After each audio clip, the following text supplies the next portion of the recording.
So on yesterday, sit please. On yesterday I had taught you in 18th century. Listen me carefully. In 18th century, it was the first time when a scientist named John Dalton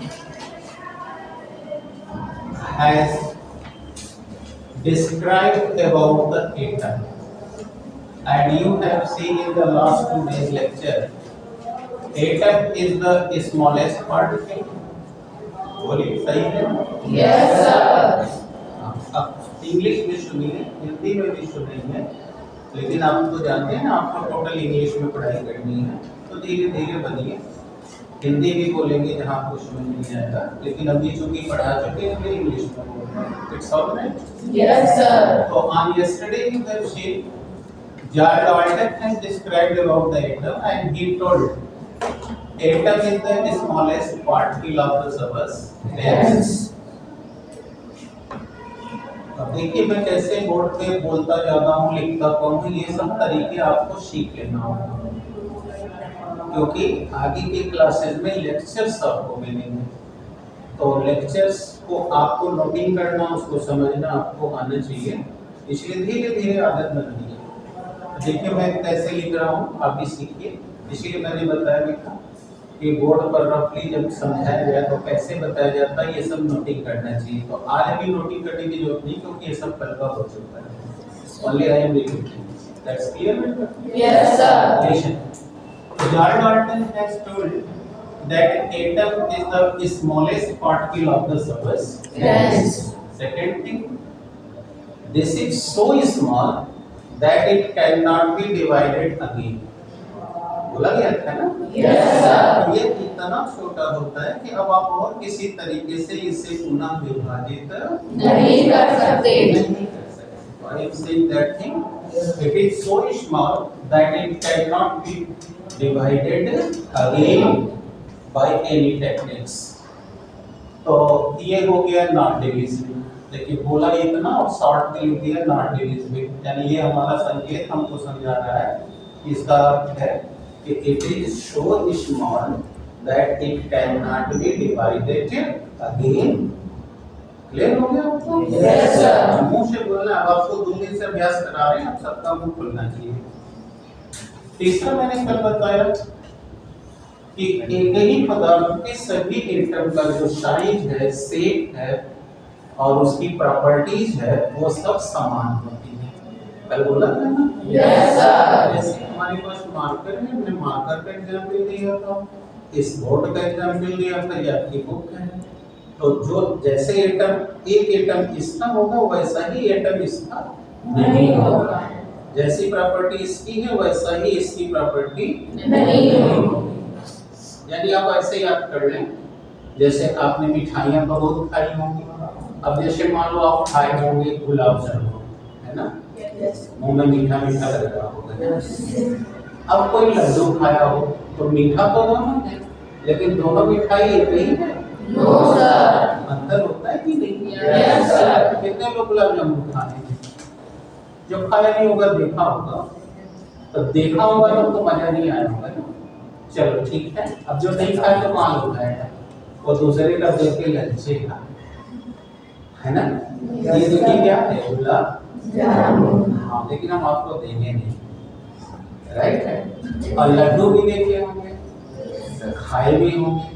अब लड्डू जैसा होता है, जितना जैसा उसका स्वाद होता है, क्या वैसा ही स्वाद गुलाब जामुन का भी होता है? No, sir. इसका मतलब 2 अलग-अलग सब्सटेंस हो गए।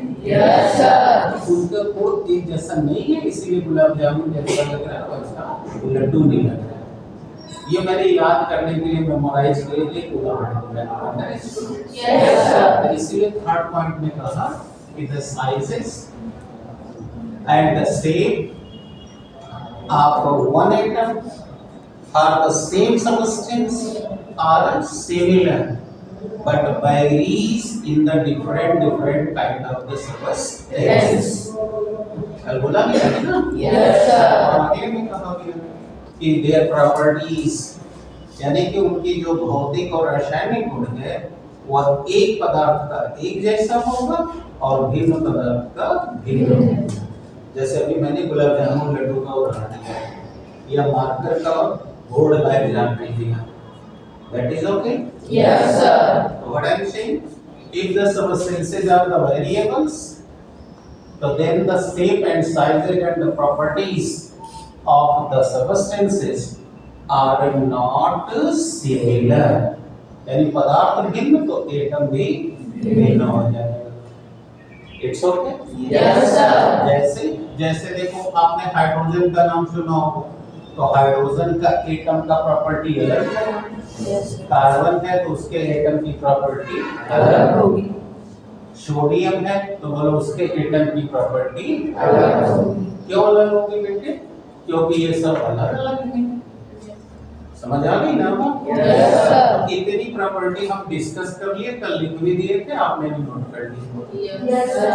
तो नोट करके रखना नहीं है बेटा, उसको याद भी रखना है, समझना ज्यादा जरूरी है।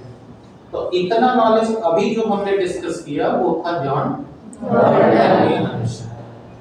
अब याद करो, हमने कल परसों के लेक्चर में कहा था कि बेटा केमिस्ट्री में साइंटिस्ट को ये आइडियाज नहीं हो रहे थे कि हम रिसर्चेज कैसे करें। तो अब हमने कहा था कि 18वीं शताब्दी में किसी के भी गुण को समझना है तो पहले उसको तोड़ो, उसके अंदर देखो कि उसका कंपोजिशन क्या है, और यही चीज बताया था आपको जॉन डॉल्टन ने। और देखा था मैंने तोड़ तोड़ के उसमें से छोटा पार्ट के एटम निकाला, राइट? Yes, sir. तो जो केमिस्ट्री के फील्ड में वर्क करना चाहते थे साइंटिस्ट, उनको जिनको कोई आइडियाज नहीं था, अचानक उनके दिमाग में आइडियाज आ गया कि हम अगर रसायन के फील्ड में काम करना चाहते हैं, जानना चाहते हैं, तो हमें कैसे ज्ञान प्राप्त करना होगा। उनको आइडियाज आ गया कि अगर गुण जानना है तो हमें एटम को तोड़ना होगा।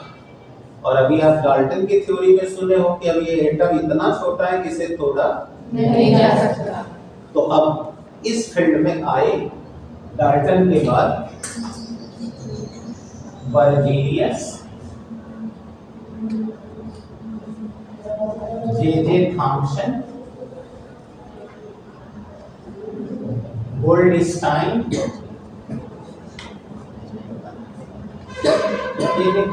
Goldstein, W.M. When, Chadwick, Jeremy coach. ये मैं तुम्हें उन साइंटिस्ट के नाम गिना रहा हूं जिन साइंटिस्ट ने डाल्टन के द्वारा दिए हुए आइडिया से इन्वेंशन करना शुरू किया। राइट है बेटा? Yes, sir. बोलो नमस्कार ब्रो। Yes, sir. समझे क्या बोला मैंने?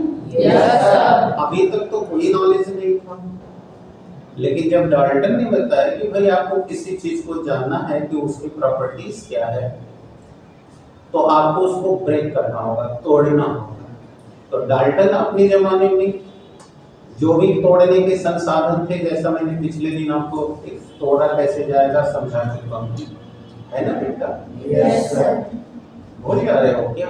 No, sir. मैंने भी पिछले दिन बताया ना कैसे तोड़ना है। Yes, sir. तो जब ये आइडिया साइंटिस्ट को मिला तो डाल्टन जितनी बात बता ले गए, उसके बाद इस फील्ड में इतने साइंटिस्ट निकल के आए जो काम करना चाहते थे, और उन्होंने अपना एटम को अब तोड़ना शुरू किया।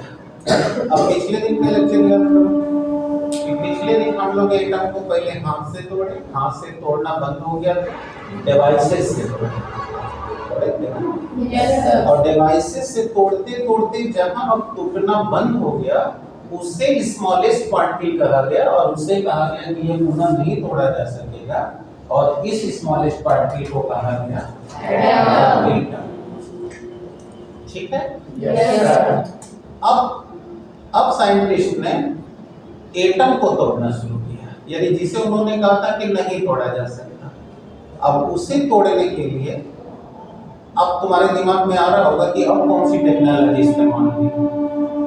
अब जब मशीनों से उसे तोड़ना बंद हो गया, तो अब उसे पार्टिकल के द्वारा उसे तोड़ा गया। यानी alpha particle, beta particle, gamma particle, इन छोटे छोटे पार्टिकल्स के जरिए